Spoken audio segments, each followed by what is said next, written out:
Hi, folks. This is Don Meisner with the North Country Fishing Report. I want to tell you about a recent conversation I had with my buddy Jigger Jim on Black Lake. We were talking about panfish and we were talking about the other types of fishing. And I said, how has the northern pike fishing been in Black Lake this year? He says, it's been wonderful. And Jim isn't just telling me this. Jim will tell me, and some of the things he'll tell me I won't even talk to you about on the radio, but he's very straightforward. Said the northern pike fishing has been really good, but he said it will taper off. He says once the minnows in the lake get to be about 2 inches long, then the pike will start feeding on them voraciously.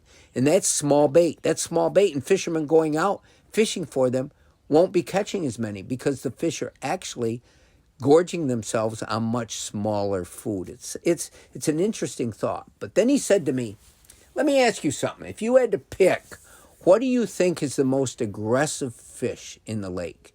Would you say a muskie? Would you say a northern pike, a bass, a walleye, or something else? What would you say is the most aggressive fish?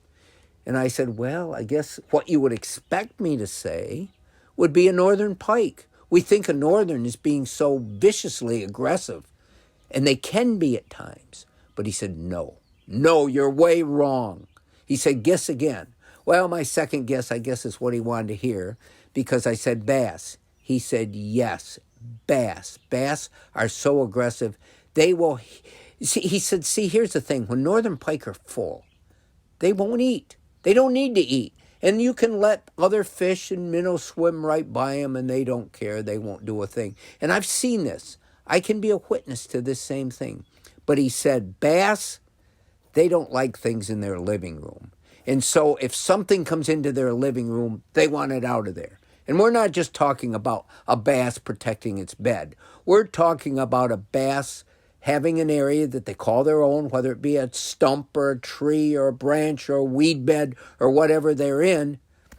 They don't want other things in there. They're the boss. That's their domain. And so the way Jim is talking, they'll attack and kill something just to keep it out of there.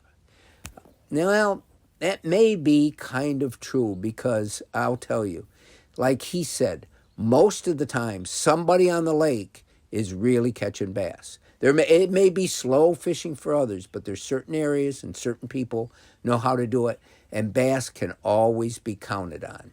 It's kind of an interesting thought, and there's so many other ramifications of that, other thoughts that I have about that. But I got to tell you, my last day out fishing, I went for northern pike, and my buddy Rust and I, we ended up just catching bass. The northern wouldn't hit, and I know there were tons of northern in there, but yet the bass came to the rescue, and we caught a lot of nice largemouth bass. So it's something to think about. Every single fish is different, and we'll talk more about that on another report. But they all have their own characteristics, and those characteristics are what can separate the experience of fishing for one species over another. Until next time, folks, this is Don Meisner with the North Country Fishing Report.